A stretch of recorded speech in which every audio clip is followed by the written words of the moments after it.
un tema conectado con el anterior, que es el de la homosexualidad. Conectado porque para solucionar estos temas hay que aplicar los mismos principios, los principios universales de la filosofía, de la teología moral, y la problemática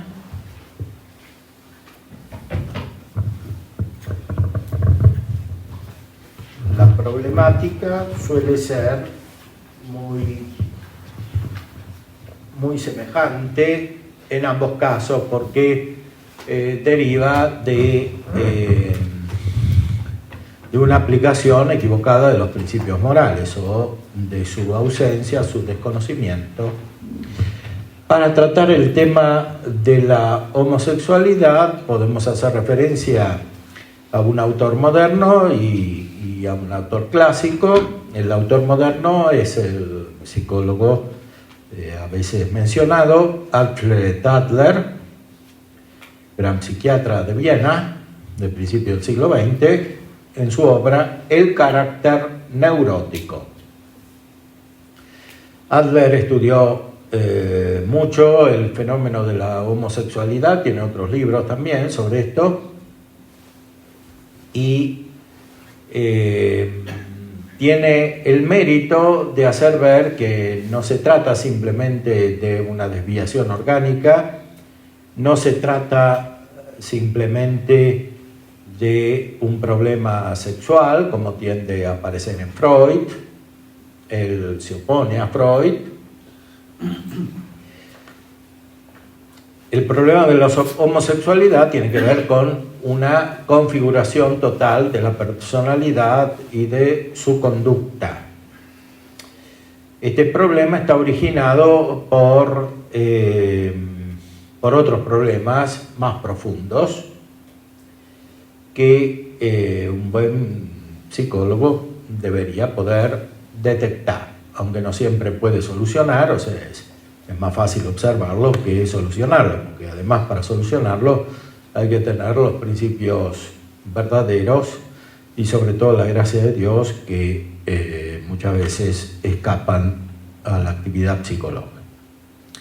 En este libro hay un capítulo dedicado a este tema, el capítulo 10.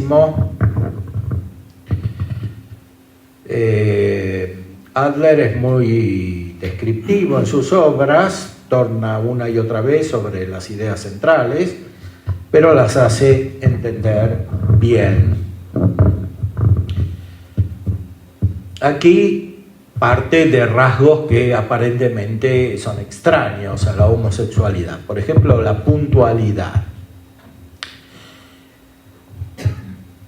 El capítulo se sintetiza en estos temas: puntualidad, afán de ser el primero, homosexualidad y perversión como símbolos, pudor y exhibicionismo, fidelidad e infidelidad, celos, neurosis y conflictos.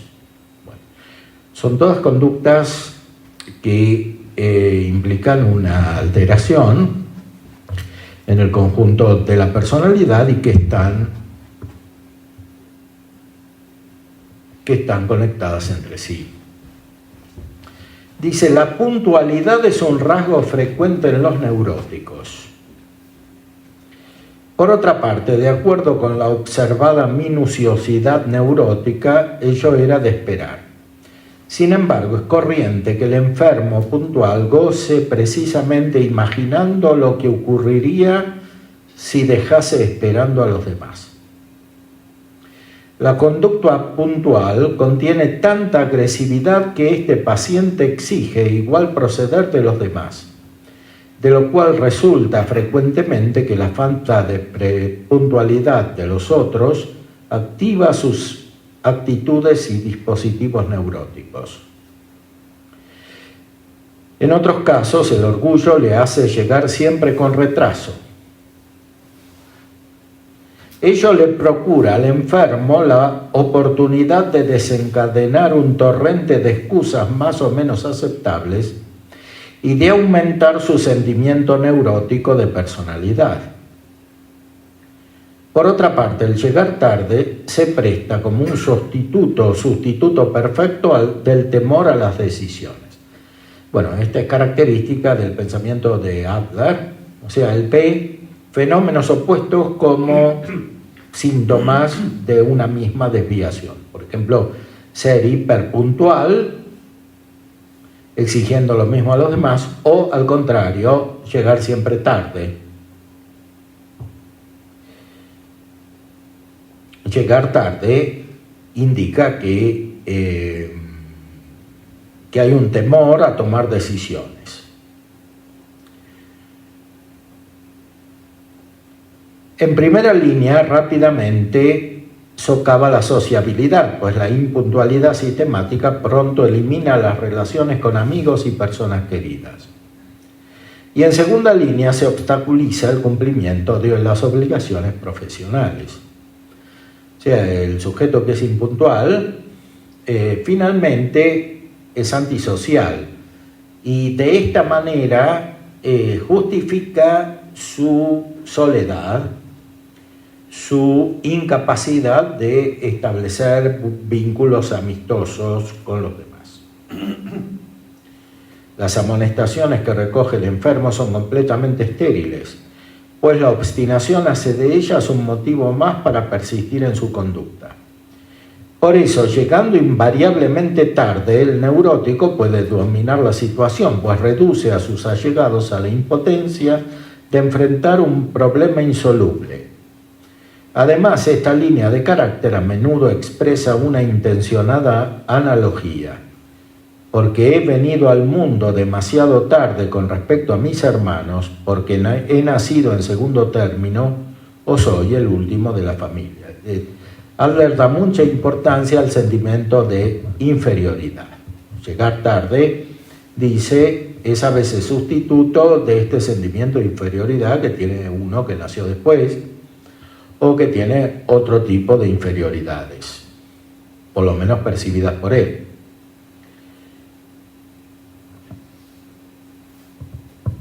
Él da mucha importancia también a estos síntomas en los niños, porque si no evolucionan, después se hacen cada vez más fijos.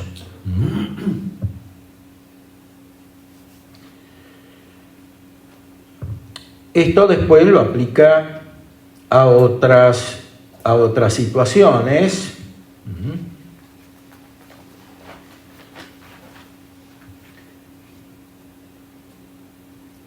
Por ejemplo,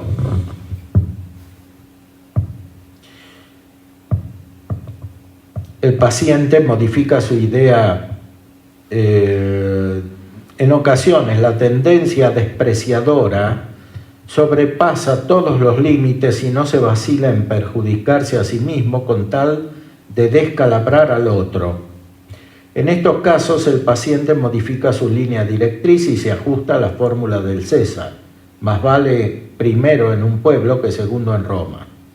Más vale cabeza de ratón que cola de león.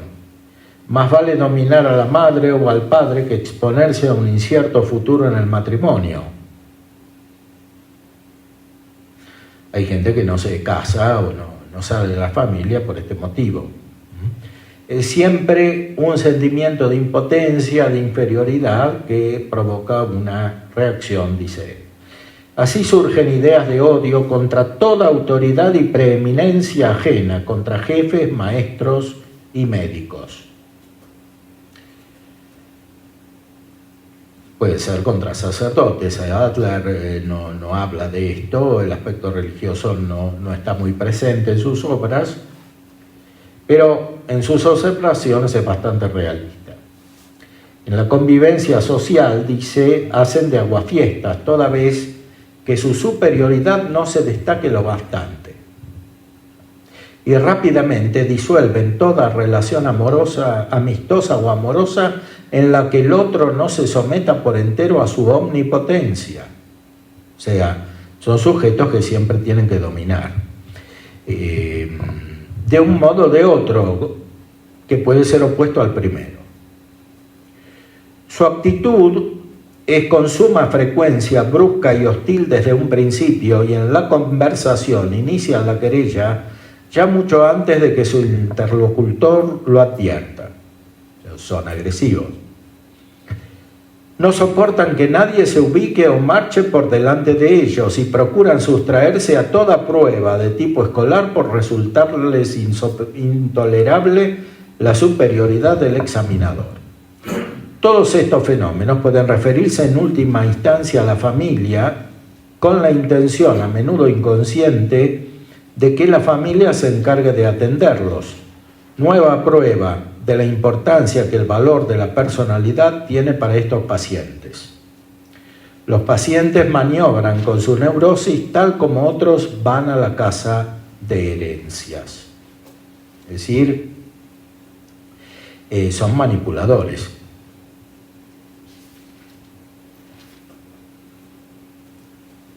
El afán de ser el primero en la vida de una mujer a menudo oculta el temor a ella.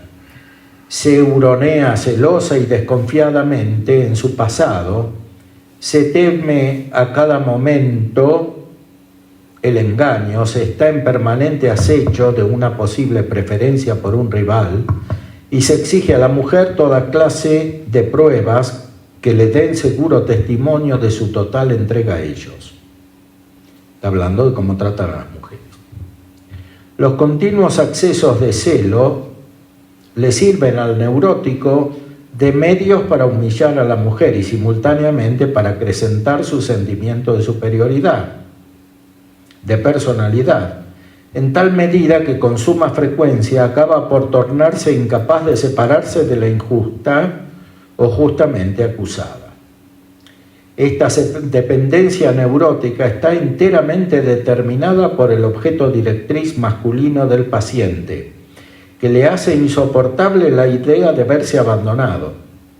Pero el neurótico arregla los hechos de modo de producir la apariencia de que es por amor, por compasión, por temor a la desgracia de su mujer o de sus hijos, que no puede dar el último paso de la ruptura definitiva. Es decir, en una familia, en un matrimonio, este tipo de sujetos muchas veces son despreciadores de la mujer, pero la tienen atada.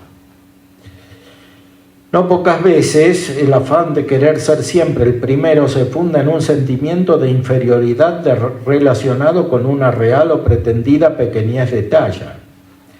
En la neurosis ya desarrollada, mediante un síntoma neurótico, a menudo, según mis observaciones, mediante la ereutofobia, el paciente soslaya el enfrentamiento de las ocasiones en que debería hacerse valer. Esta tendencia a querer ser siempre el primero, acompañada de tendencias combativas, la llamamos como tendencia pronunciada, como rasgo del carácter común a todo ser humano.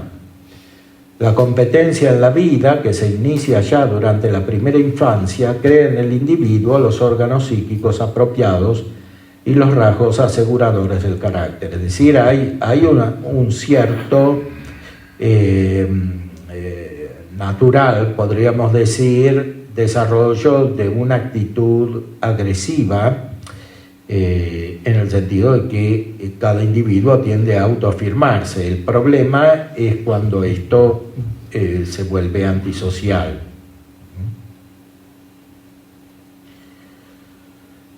Habla de lo que pasa en los hombres y después se acerca al problema sexual. Los instintos sexuales de estos neuróticos avanzados muchas veces se orientan hacia los niños, hacia las personas de un nivel social más bajo o hacia las prostitutas, o bien construyen tendencias homosexuales, perversas o masturbatorias, a las que se aferran con la mira de dominar así más fácilmente la situación. El temor a la mujer obstaculiza toda relación amorosa natural. Pues para rehuir la temida derrota, el neurótico toma el desvío de la eyaculación precoz, de las poluciones, del espermatismo y de la impotencia. Es decir, Adler considera que hay repercusiones en la conducta sexual y también en los fenómenos fisiológicos. Entonces, él tiende a ver la homosexualidad como fruto de la compensación por un sentimiento de inferioridad. O sea, no es fundamentalmente una tendencia originariamente sensitiva y afectiva, sino un desorden correspondiente a un sentimiento de impotencia, sobre todo en la comparación con los demás. Sentimientos que pueden nacer muy al principio en el desarrollo de una persona, en una familia, en la niñez, y que después puede ser creciente. Entonces, este sentimiento se expresa como una sobrevaloración de lo masculino respecto de lo femenino, que encubre un sentimiento de inferioridad. Esa sobrevaloración puede ser simultánea con un miedo a lo femenino o a la mujer en el varón. Es decir, la homosexualidad como la masturbación, que son cosas muy frecuentemente unidas, tienen como resultado esta fijación del carácter que después se vuelve muy acentuada y que termina en actitudes externas. Este problema de la masturbación es muy importante porque muchas de las psicologías contemporáneas, empezando por la de Freud, manifiestan el valor de la masturbación como una etapa normal del desarrollo psíquico. Entonces Adler dice lo contrario, esta masturbación es símbolo de una neurosis.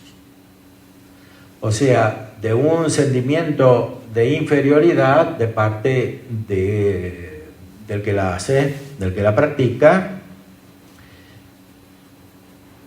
cosa que a veces está unida con la pedofilia y con la homosexualidad. Es decir, son fenómenos concomitantes, que no tienen tan radicalmente una naturaleza sexual, sino secundariamente una naturaleza sexual. Es decir, que primariamente tienen como causa un desvío de la personalidad, o sea, lo que según la filosofía moral clásica podríamos denominar soberbia, orgullo, es decir, un sentimiento de superioridad que encubre un sentimiento de inferioridad. Un sentimiento de superioridad buscado por medios artificiales, que no son solamente imágenes o palabras, sino también actos y a veces disposiciones corporales.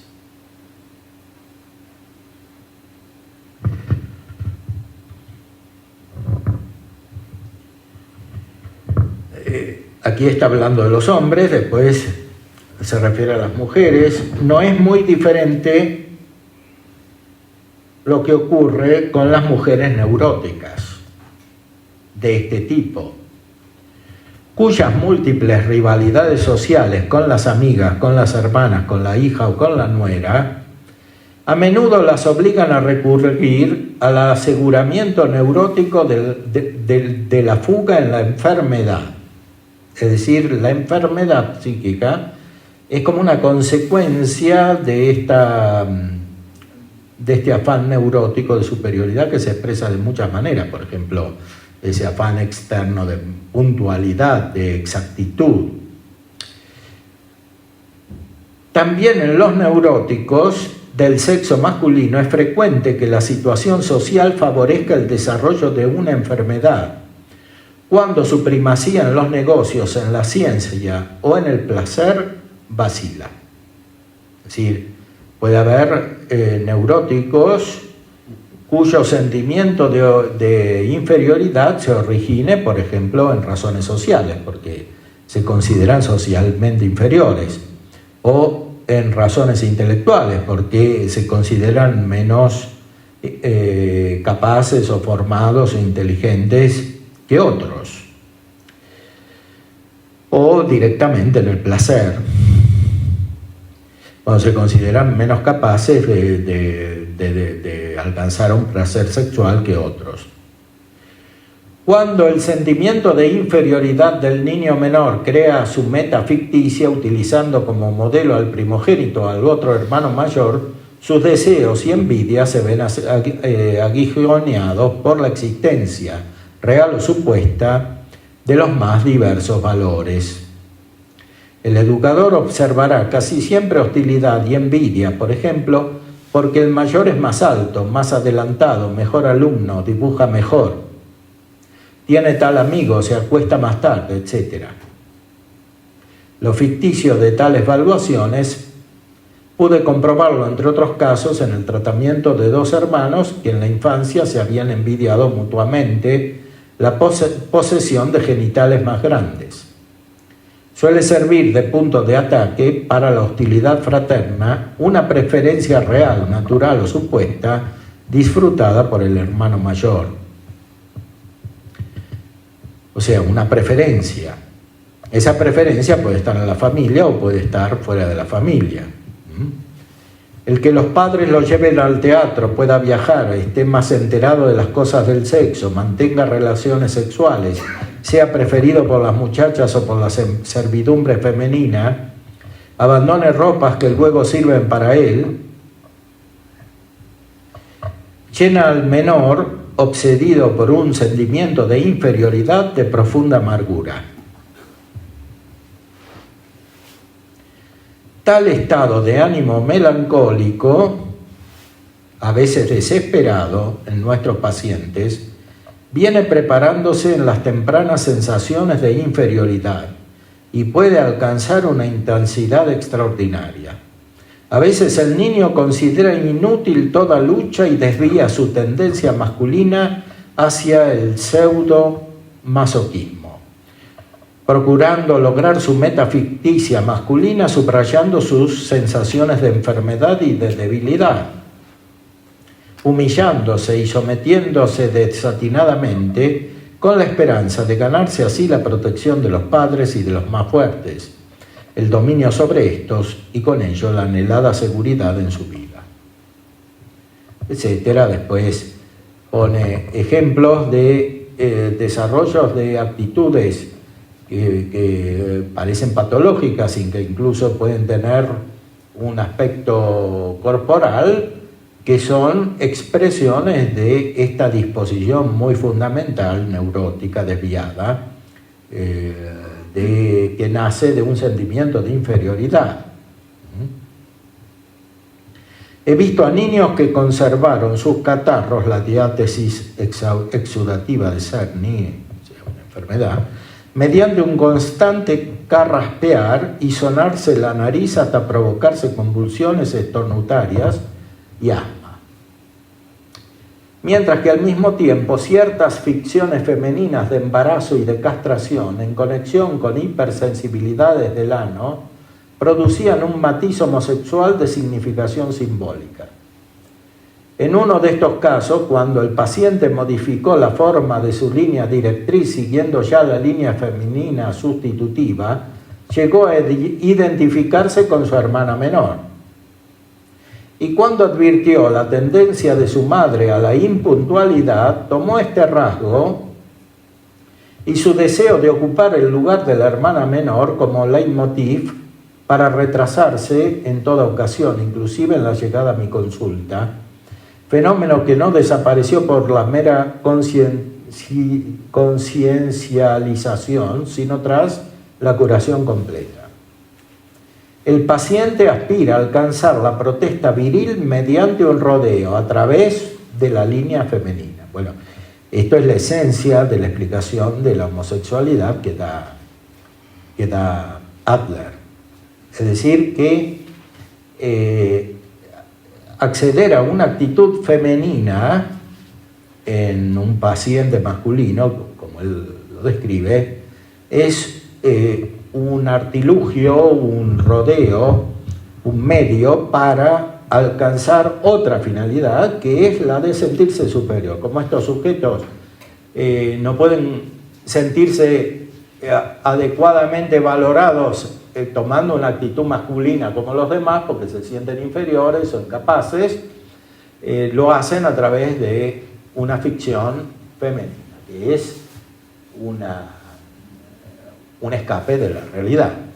O sea, no es directamente un problema sexual, sino que es un problema de disposición mental que nace de una actitud moral, o sea, de la falta de desarrollo de ciertas virtudes, en este caso la fortaleza, por ejemplo. Y por supuesto la prudencia, y a veces esto termina en la injusticia, etc.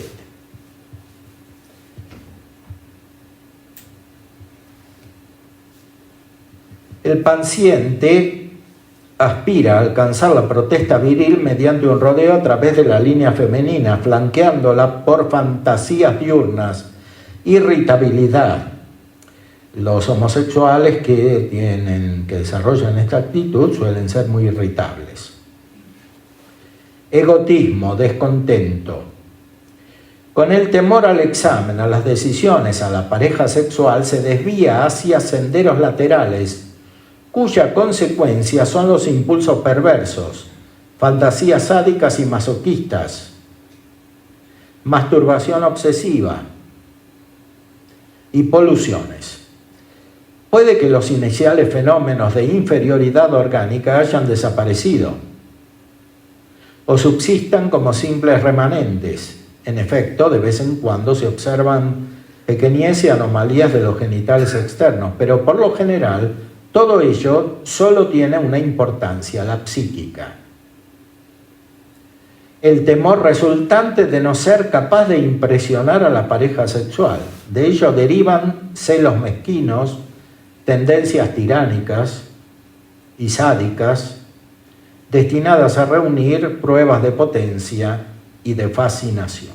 Es decir, el neurótico homosexual es un fabulador, un manipulador, una persona que tiende a someter a los demás de una manera injusta, y un sujeto que tiene irritabilidad, es decir, tiene un desequilibrio observable en sus estados emotivos. Todo eso es descripción de Adler a partir de su experiencia. Es un autor muy realista, no inventa las teorías. En Freud lo que prevalece es una teoría, una idea, que después se aplica a los casos. Aquí es al revés.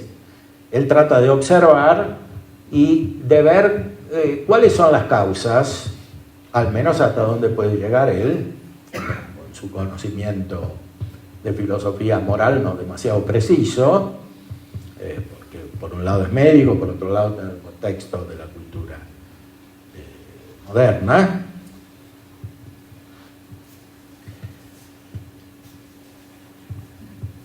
A veces el orgullo del paciente es tan grande que ni siquiera se da cuenta de sus celos. Por eso este tipo de personalidades suele adoptar actitudes ridículas, porque no tienen conciencia, es parte del problema. En nuestra opinión, ocurre aquí que la protesta viril ejerce una acción represiva con la finalidad de evitar el descenso del sentimiento de personalidad. Esta represión surte un efecto mínimo, a lo sumo pone al paciente en situaciones poco claras.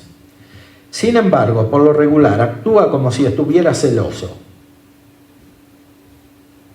y de una manera tan ostensible que a nadie, excepto al propio paciente, le pasa inadvertido. O sea, todos los demás se dan cuenta menos él.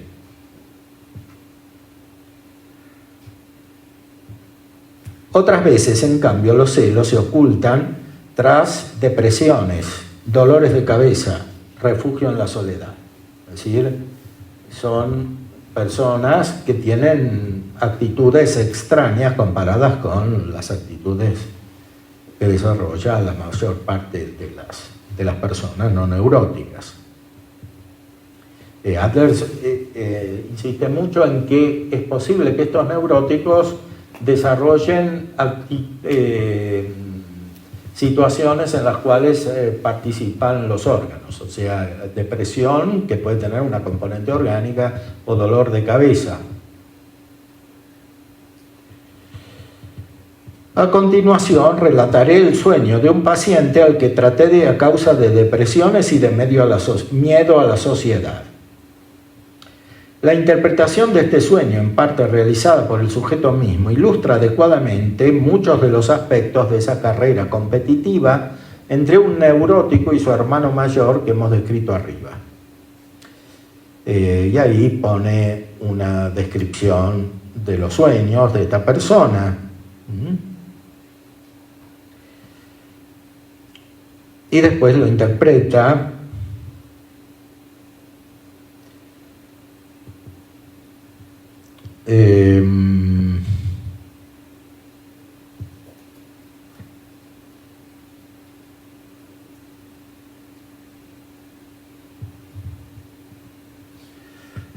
él mismo interpreta, con la ayuda del terapeuta, el significado de sus sueños. Me doy perfecta cuenta de que también entran en juego en el sueño ideas sobre la masturbación, vías laterales, endeudamiento, así como también la falsa conexión entre la masturbación y la atrofia de los genitales. A esta última atribuí mi inseguridad frente a mi novia, a cuyo alejamiento en un rincón tomé inconscientemente las necesarias medidas. Mi estado de depresión tenía el mismo objeto, libre de la mujer, afirmar mi superioridad en la vida. En nuestra fisiognómica del alma, comenta Adler, que para nosotros compendia la caracterología, hemos hablado frecuentemente de estos rasgos acentuados fundamentales que como prueba concluyente de masculinidad aportan y elevan el sentimiento de personalidad, como si se temiese una humillación, el descubrimiento de un papel femenino. Es decir, que algunas personas que desarrollan esta actitud homosexual tienen miedo de ser considerados como femeninos, como mujeres, a su vez consideradas como inferiores porque se sienten inferiores. Entonces acentúan estos caracteres masculinos que simbolizan para ellos la superioridad. Así, el pudor exagerado de algunos neuróticos, su incapacidad de utilizar retretes públicos y de orinar en presencia de otros, su ereutofobia o angustia y palpitaciones del corazón al encontrarse frente a una mujer, nos demuestran su excitada ambición masculina que se contrapone al sentimiento de inferioridad originario. Es decir, tienen miedo de las mujeres, pero tienen miedo de las mujeres porque se sienten inferiores y por eso acentúan sus caracteres masculinos. La protesta viril de estos pacientes íntimamente tan inseguros los impele a esas combinaciones cuyos límites alcanzan la timidez y la torpeza, estos rasgos que suelen combinarse y ocasionalmente alternar entre sí. A menudo hallamos en los neuróticos de ambos sexos incapacidad de dirigirse al retrete en presencia de otros, inclusive en casos de apremio. El mayor pudor de las mujeres, sobre todo de las neuróticas, en todas las ocasiones de la vida, proviene de su temor infantil a llamar la atención sobre su sexo. Muchas veces he podido comprobar que esta impresión, más o menos inconsciente, ejerce gran influencia sobre la conducta de la mujer, inclusive sobre su desarrollo mental.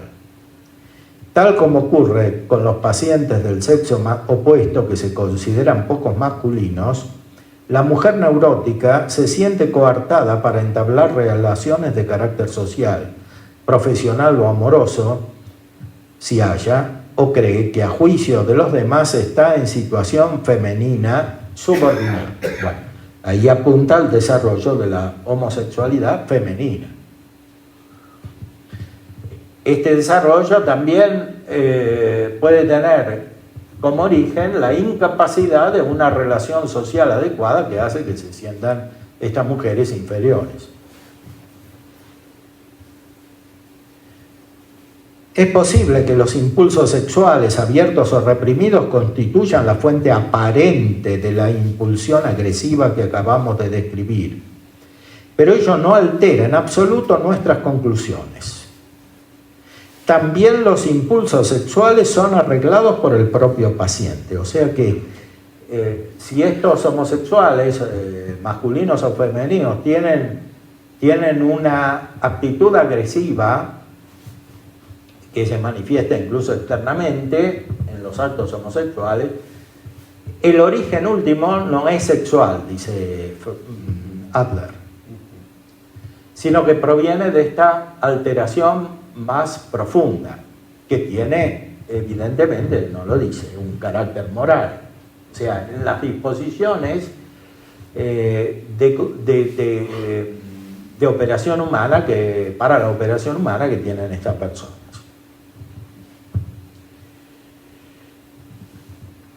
También los impulsos sexuales son arreglados por el propio paciente, tienen la finalidad de acentuar el temor a la pareja y asegurar la retirada. O sea, el homosexual genera su propia homosexualidad. Por miedo al fracaso, por ejemplo, en una relación normal.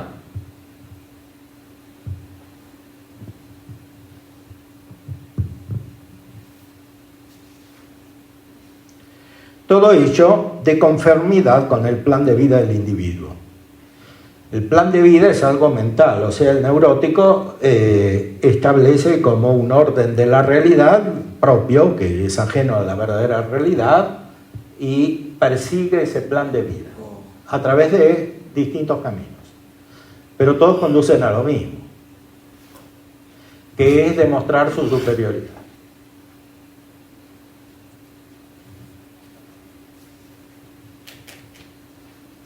En cualquier caso, se trata de meros actos precaucionales del mismo género que los que el paciente viene realizando ya desde su infancia. En esa precaución se refleja como línea directriz de la vergüenza aseguradora el pudor y la mojigatería de nuestra cultura.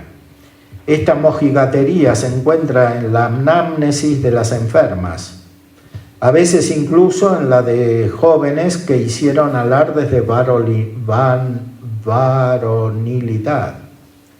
Hay niñas que cuando deben desvestirse se angustian y exigen quedar a solas, sin ningún testigo, llegando inclusive a asegurar su puerta con llave. Esta misma actitud se encontrará también en varones criados entre niñas.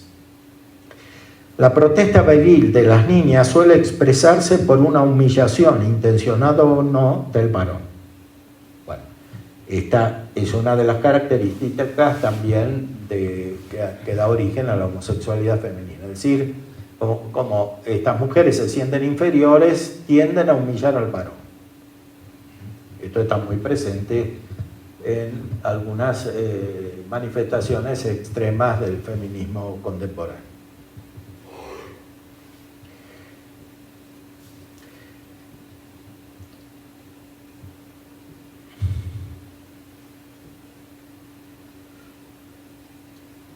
Esta protesta viril de las niñas termina por ocultar la masculinidad del varón. Este ocultamiento de la masculinidad tiene graves consecuencias para el desarrollo de la neurosis, pues constituye un equivalente de las ulteriores ideas y deseos neuróticos de castración.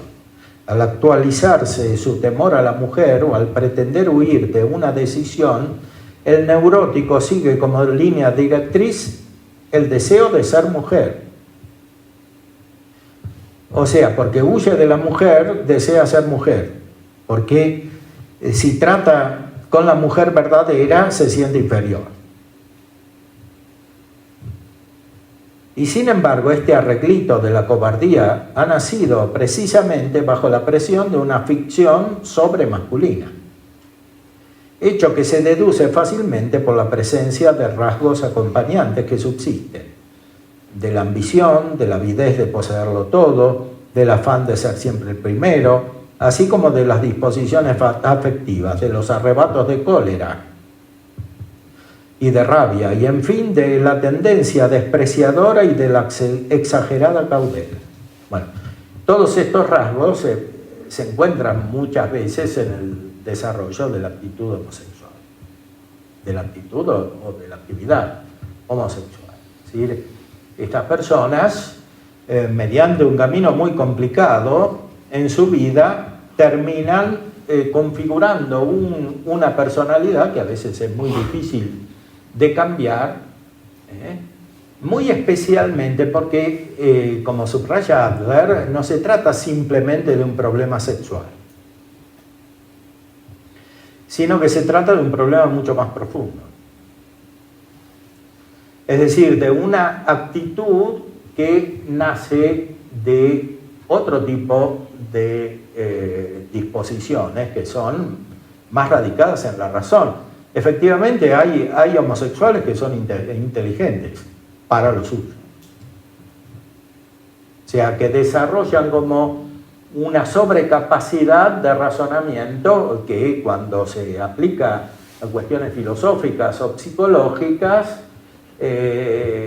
contiene una marcada ambigüedad y una marcada capacidad de confusión en los demás, de manipulación. Hasta son capaces de elaborar sistemas teóricos sofisticados, que son parte de la neurosis.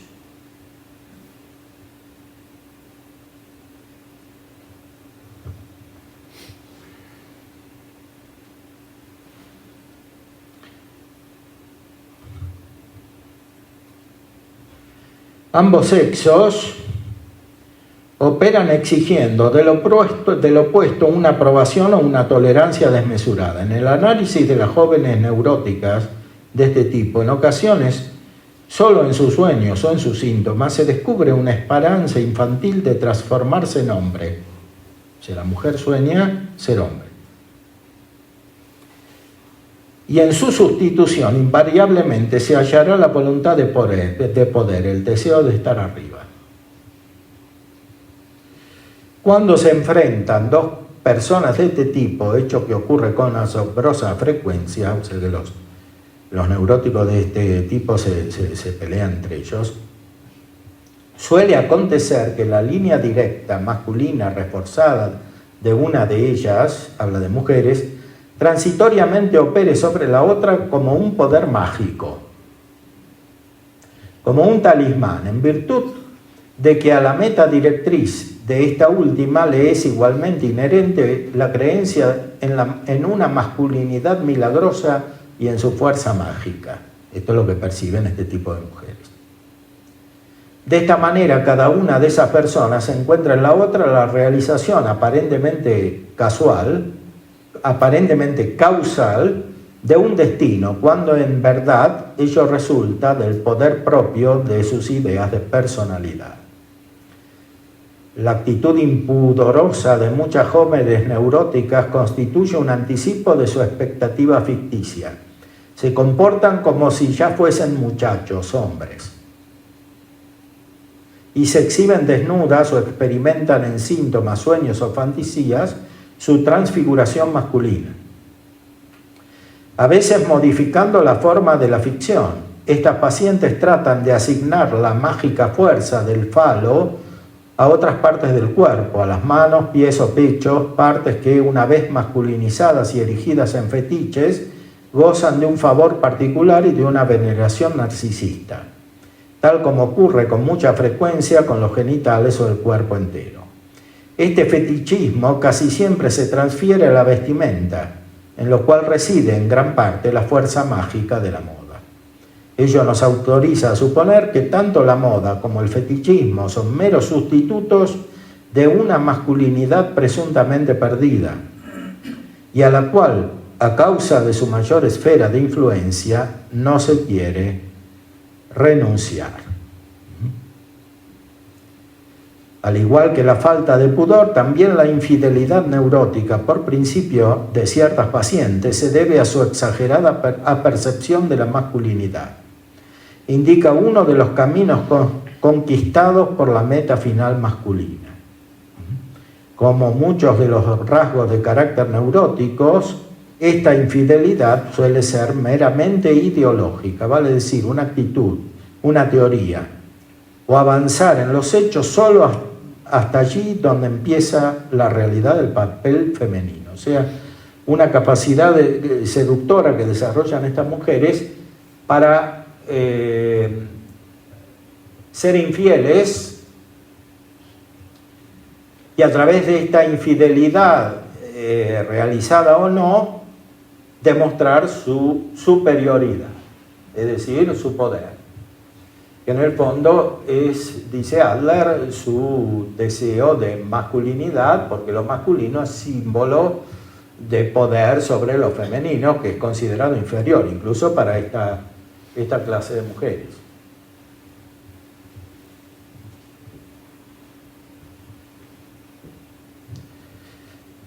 Harto más numerosas son las pacientes que, como aseguramiento de su temor al hombre, adoptan la virtud de la fidelidad, o sea, pueden restringir su vida social en sentido contrario, pero la idea es la misma, porque para Adler lo que busca el neurótico es el absoluto. Todo lo demás son caminos que pueden ser de un modo o de otro.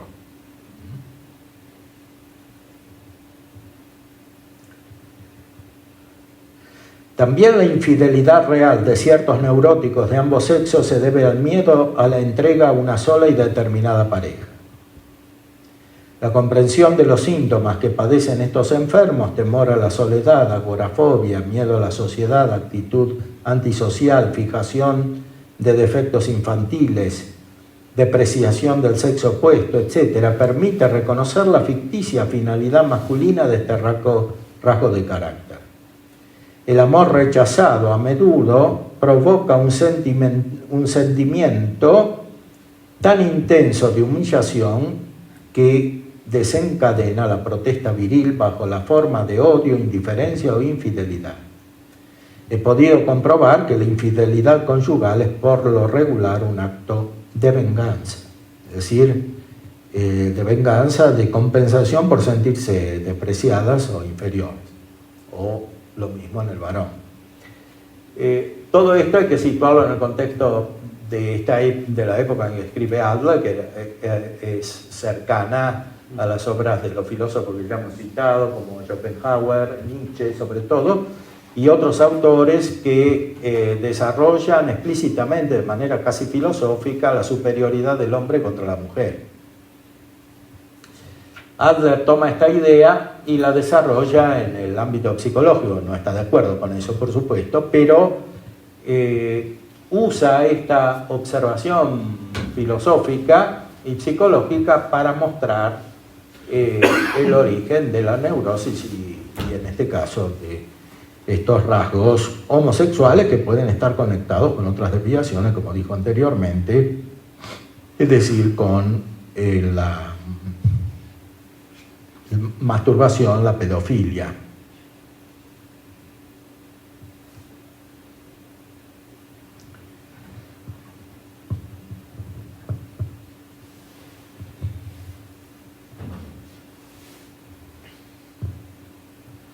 Estos neuróticos suelen desarrollar conflictos muy profundos,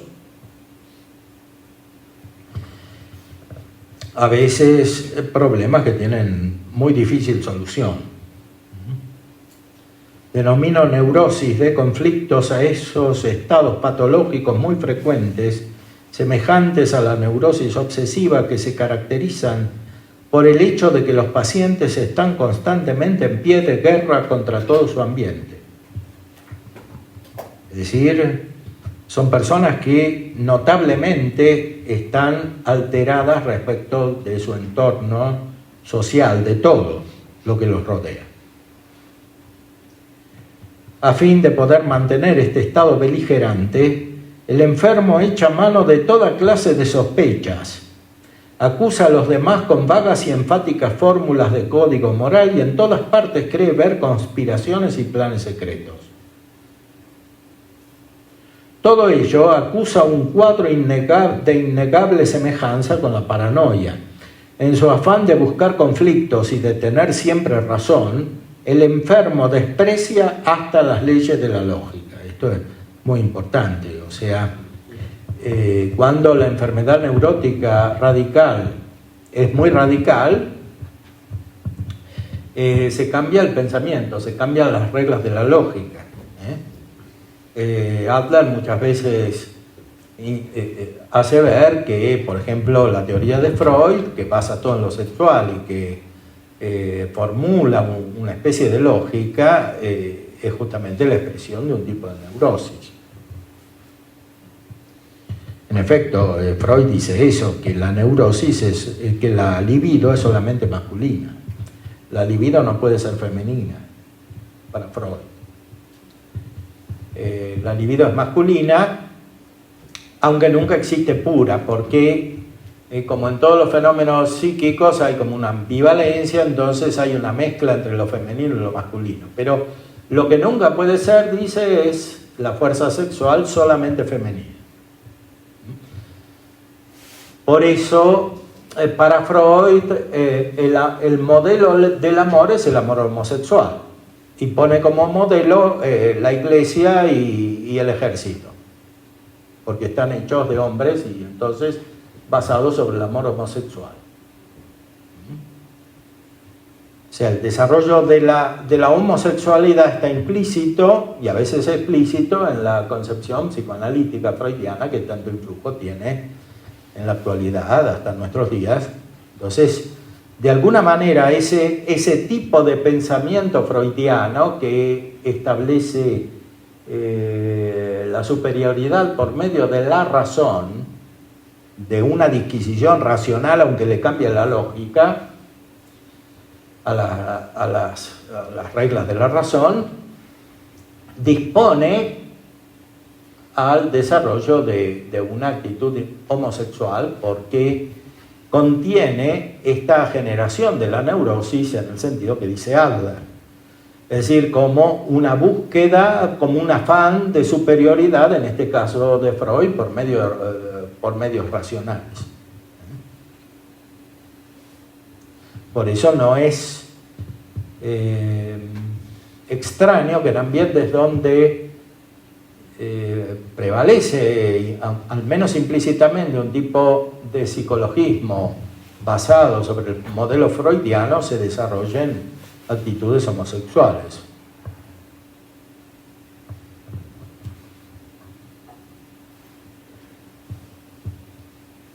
Se asemejan entonces a los hebefrénicos por sus despropósitos y sus absurdidades de conducta. Es decir, para Adler, los neuróticos pueden terminar psicóticos, locos. O sea, pueden desarrollar efectivamente conductas muy extrañas, muy lejanas de la realidad, incluso de la realidad empírica, de la normalidad empírica. Su suerte es realmente trágica. La causa de su estado la hallamos siempre en una descorazonada retirada ante sus verdaderos problemas vitales. Los conflictos le sirven para mantenerse preocupado y absorber su atención, dispensándolo de ocuparse de sus problemas reales. Es gente que se está siempre peleando, está siempre en conflicto porque no atiende a la realidad, a los problemas reales. Si estos enfermos no se someten a un tratamiento psicoterapéutico, se hacen incurables y desembocan en la demencia precoz, en la hebefrenia, o sea, una torpeza mental, y en la paranoia, o sea, la imaginación de ser perseguido. Esta incurabilidad suele servir al psiquiatra de pretexto para justificar su diagnóstico pesimista y de argumento de sostén para su nihilismo terapéutico. Es decir, también puede suceder que el psiquiatra declare que este tipo de personalidades son incurables. Bueno, nosotros sabemos que hay una solución que va más allá de la psiquiatría y también de la psicología. En este momento todavía no se distinguían bien. Y la gracia, pero la gracia no es simplemente la elaboración de los sujetos, es el desarrollo de toda una conducta que nace de una luz interior, que es sobrenatural, y que es lo único que puede cambiar la conducta y la constitución de las personas, incluso desde la infancia, porque, como subraya muy bien Adler, este problema no es algo que surge simplemente en edad adulta, es algo que se va preparando y que muchas veces tiene raíces profundas en la actitud de los niños. Por ahora podemos dar un poco de lugar a las preguntas y después seguimos con el desarrollo.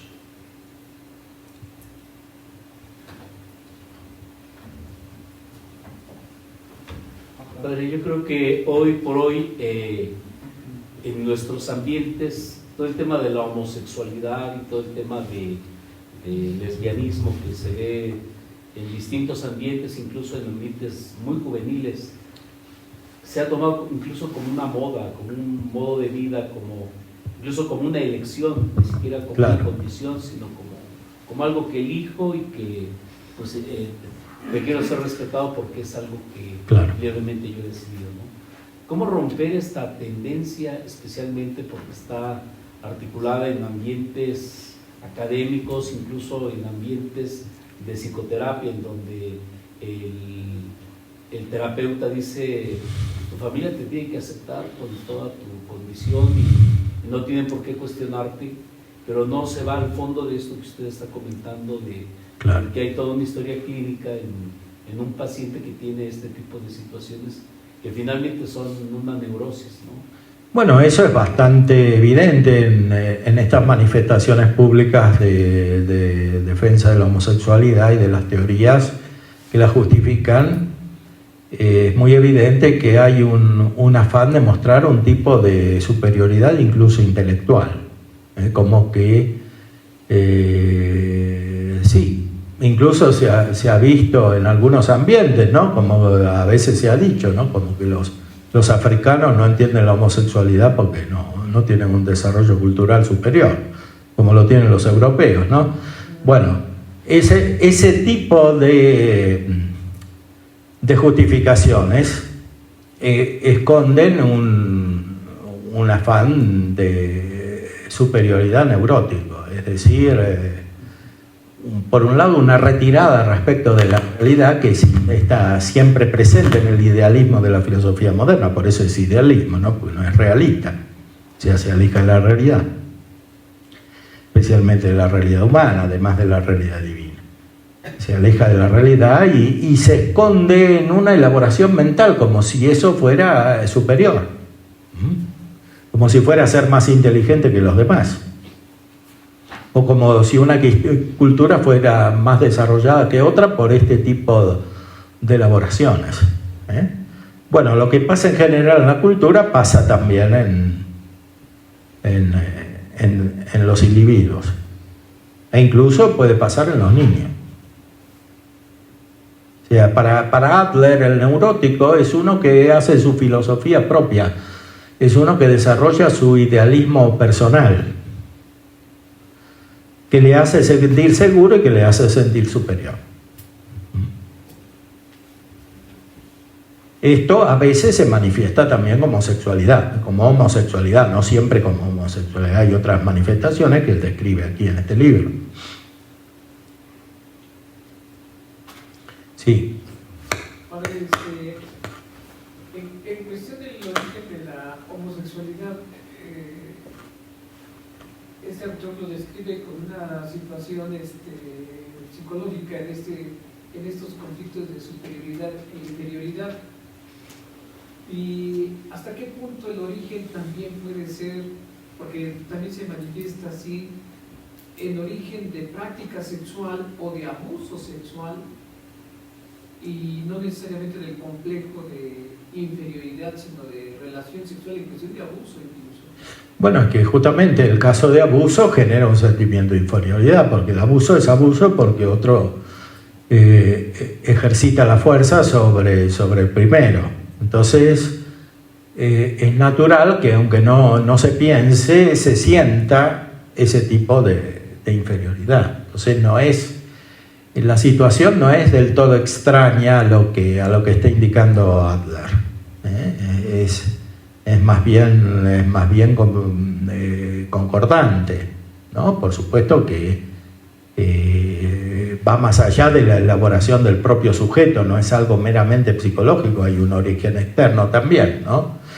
Pero esto que pasa con el abuso puede suceder con otro tipo de violencia sobre las personas, porque puede haber una violencia familiar, una violencia emotiva, una violencia económica, una violencia jurídica, otros tipos de situaciones pueden engendrar también sentimientos de inferioridad. Pero muchas veces no se trata de esto, no hay un origen externo, hay un origen en la percepción, en la imaginación que tiene el sujeto de la realidad que está en torno a él. Efectivamente, estas situaciones suceden en familias, podríamos decir, normales, que tienen la preocupación, incluso familias que tienen vida cristiana, etcétera, que tienen la preocupación de que en los hijos se desarrollen estas actitudes, ¿no?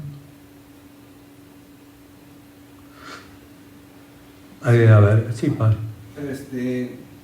Hablando de la homosexualidad, bueno, dentro del magisterio, ahí en persona humana, Pablo VI, Juan Pablo II, se suavizó pastoralmente cuanto a aceptación, participación a la persona homosexual, cuanto que su dignidad, hijo de Dios, se le dé una aceptación en ese sentido, ¿verdad?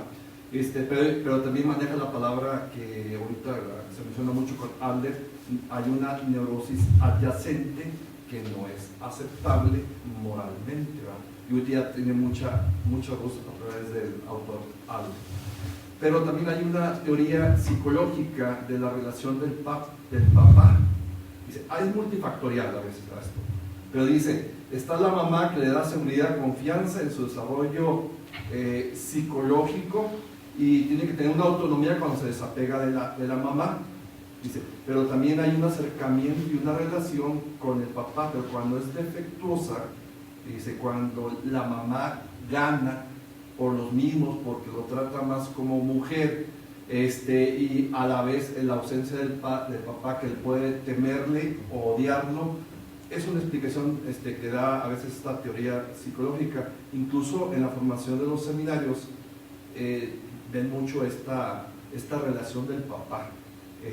Bueno, ese tipo de explicación es más bien psicoanalítica, o sea, de origen freudiano, porque es el complejo de Edipo, ¿no? Que el hijo odia al padre y ama a la madre, ¿no? Es el complejo de Edipo, de Freud. Entonces, para desarrollarse tiene que separarse del padre y buscar la relación con la madre simbolizada en cualquier mujer, ¿no? Pero no escapa a lo que dice Adler. Justamente Adler conocía esto porque era discípulo de Freud. Entonces dice, el problema no es simplemente sexual, ni es el complejo de Edipo. Es la percepción de superioridad que busca esta persona. O sea, no es simplemente porque recibió más influjo de la madre y menos del padre, o menos trato cariñoso del padre, sino que es que se siente inferior. Puede ser por cómo lo trata la madre, puede ser justamente porque la madre lo trata así, no se hace capaz de desarrollar como persona autónoma frente a otros, pero la raíz, dice él, está en este sentimiento de inferioridad que puede provenir por varios caminos.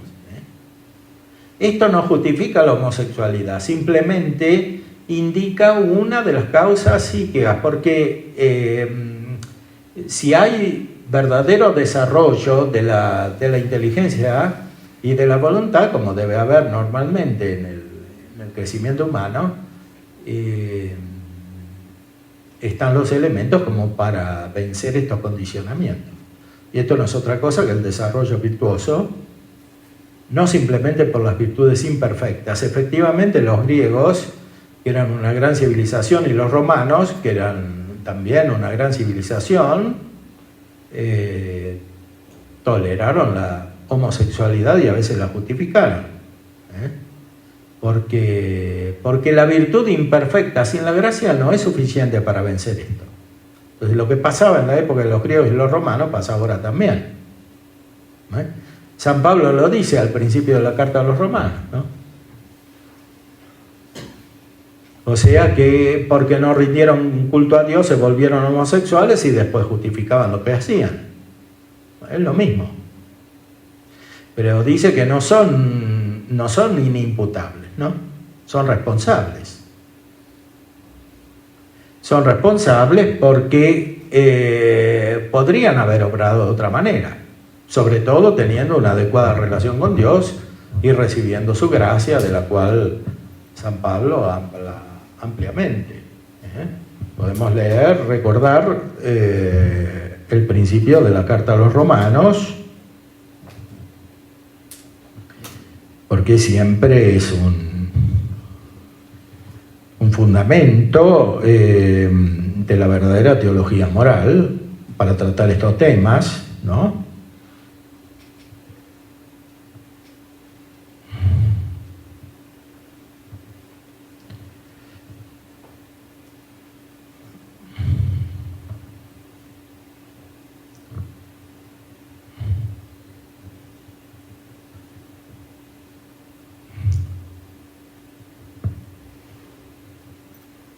No me avergüenzo del Evangelio, que es fuerza de Dios para la salvación de todo el que cree, del judío primeramente y también del griego.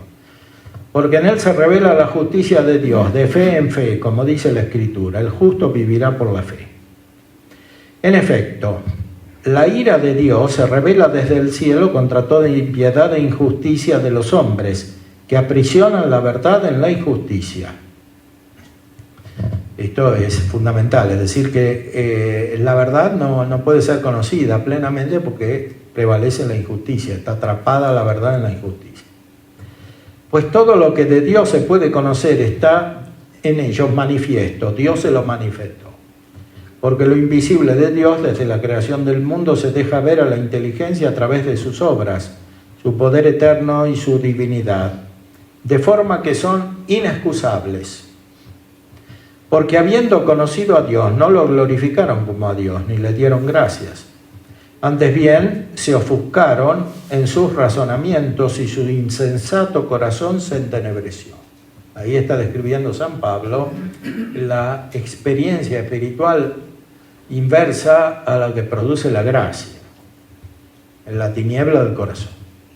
Jactándose de sabios, se volvieron necios. Y cambiaron la gloria de Dios, del Dios incorruptible por una representación en forma de hombres corruptibles, de aves, de cuadrúpedos, de reptiles. O sea que se perturbaron mentalmente, porque no reconocieron a Dios y lo podrían haber conocido y rendidole culto. Y la consecuencia moral es esta: por eso Dios los entregó a las apetencias de su corazón hasta una impureza tal que deshonraron entre sí sus cuerpos. A ellos que cambiaron la verdad de Dios por la mentira y adoraron y sirvieron a la criatura en vez del Creador, que es bendito por los siglos. Amén.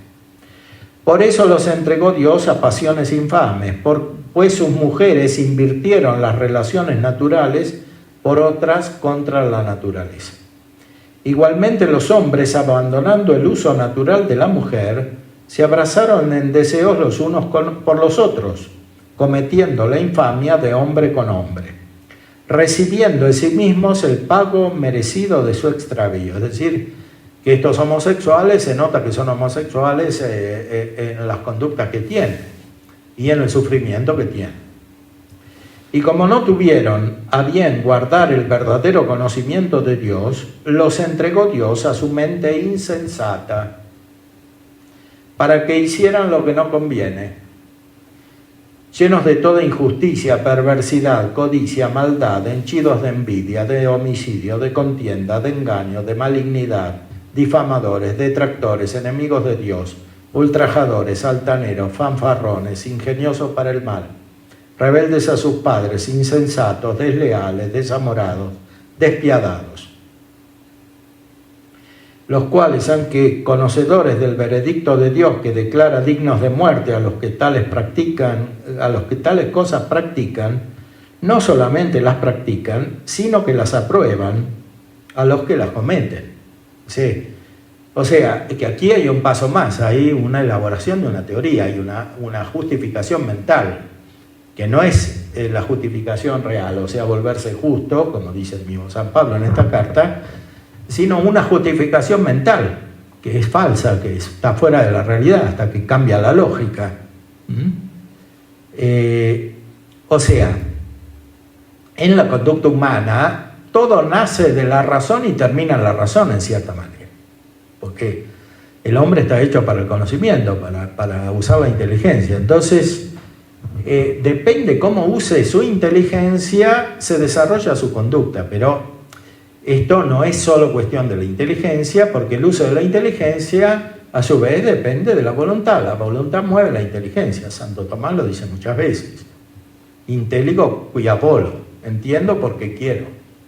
Entonces, hay que considerar los dos aspectos. El neurótico, por ejemplo, este que desarrolla, según Adler, la actitud homosexual, el neurótico comienza por una explicación de la realidad, pero esa explicación de la realidad está influida por su voluntad, o sea, por su afán de su superioridad, que puede ser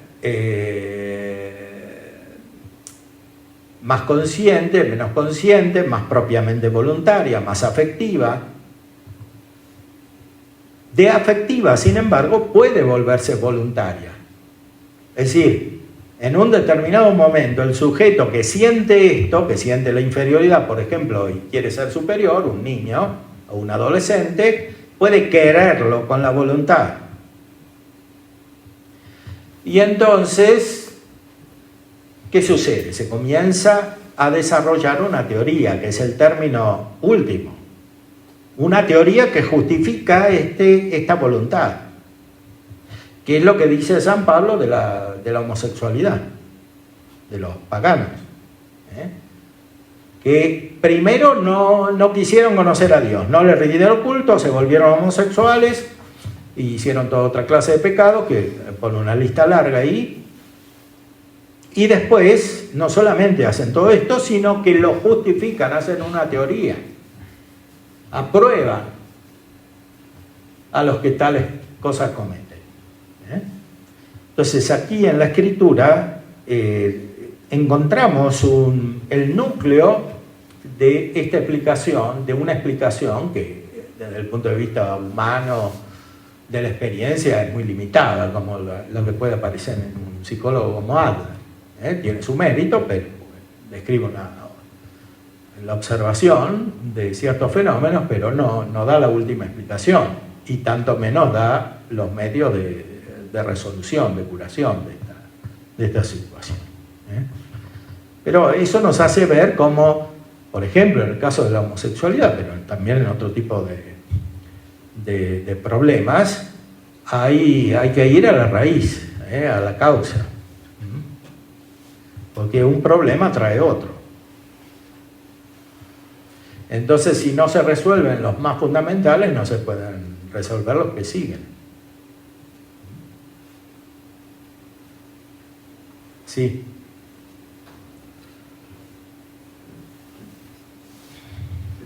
Padre, pues sabemos que por esta realidad de los abusos sexuales, en nuestra iglesia está sufriendo ahora la crisis vocacional.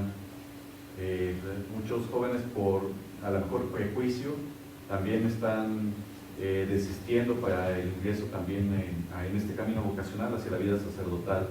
o porque sus padres a veces los impiden también, porque se ha creado un prejuicio, ¿no?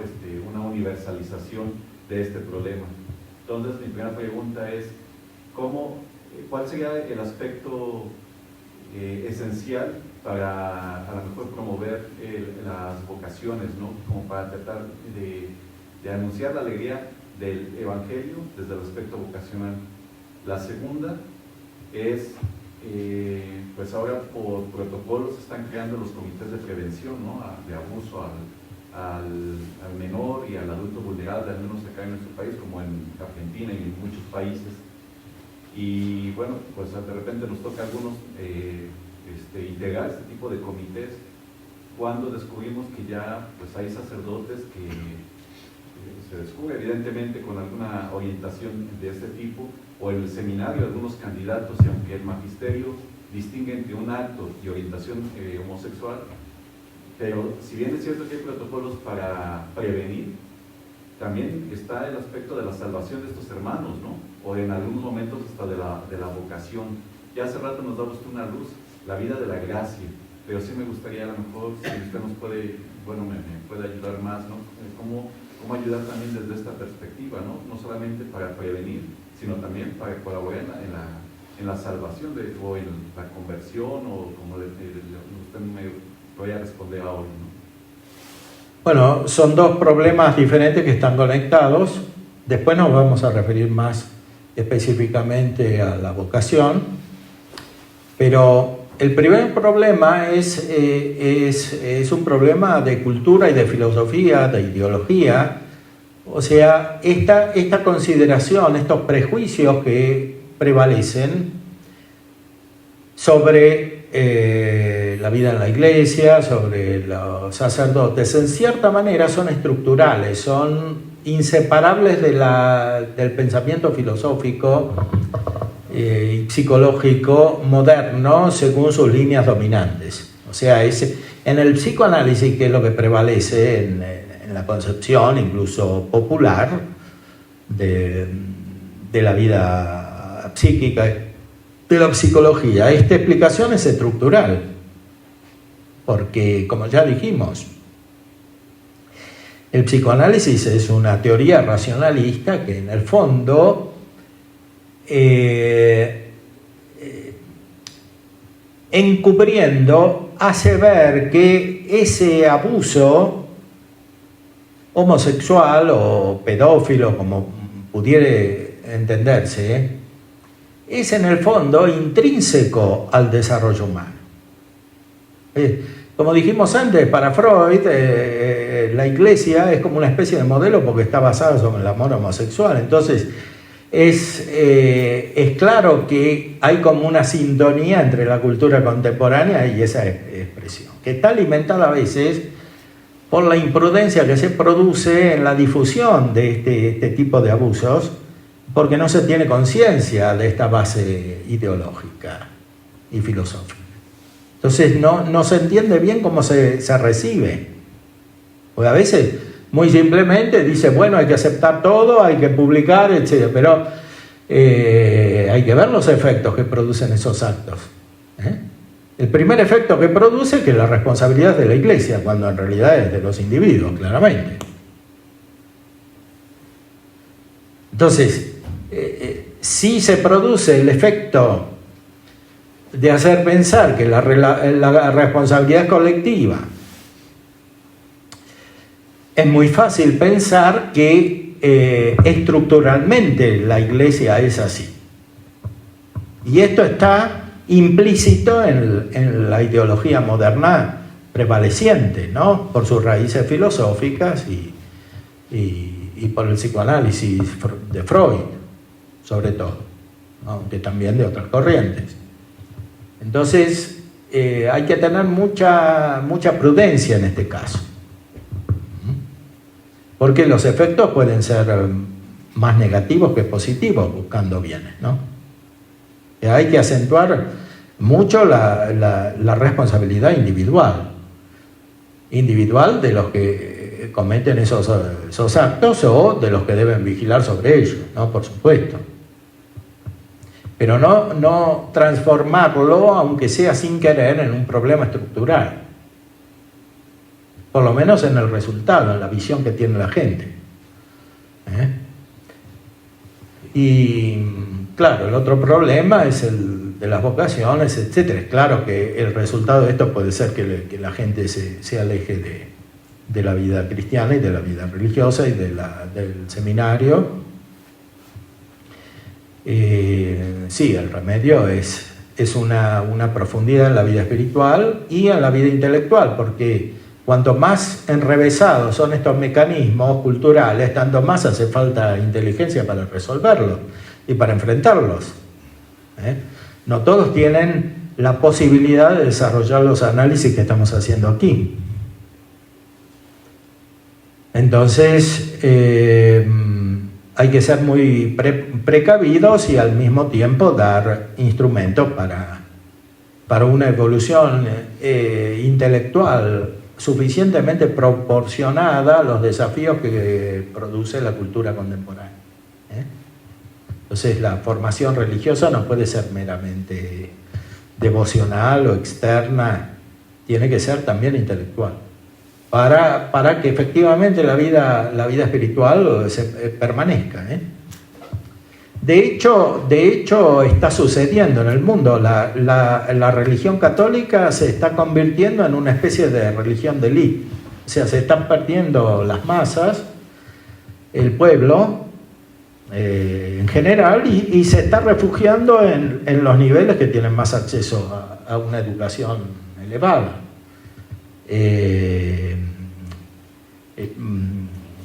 Es un fenómeno que hay que estudiar y que hay que contrarrestar también, ¿no? Se pasa de un extremo al otro, ¿no? El catolicismo es la religión de las masas oprimidas, según algunas visiones de la teología de la liberación, y después se pasa al extremo opuesto, ¿no? O sea, la religión es para todos. Entonces, hay que dar soluciones para todos, para que todos puedan acceder a la verdadera fe. Y esto requiere un desarrollo intelectual, porque si no, la cultura llega antes que nosotros a la gente. Un comentario. Un entrenador de equipos femeninos, un entrenador varón, Sí. me comentó esto, que de unos años para acá, Sí.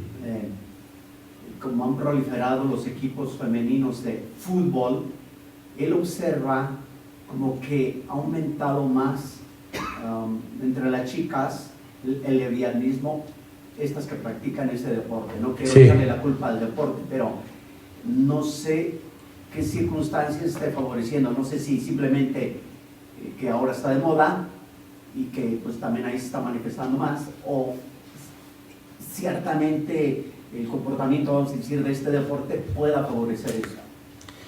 Bueno, evidentemente no es el deporte en sí, es que es un deporte competitivo, es una especie de lucha, el fútbol no, una especie de guerra simbólica entre un equipo y el otro, entre un ejército y el otro. Entonces, es claro que eso tiene algunas características masculinas que no están tan marcadas en otro tipo de deporte.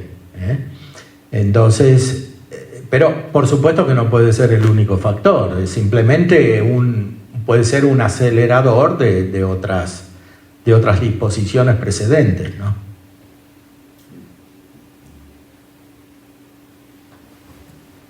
Me parece bien que hagamos el receso. Sí, sí, cómo no. Descanso y tomar algo los que quieran ahí.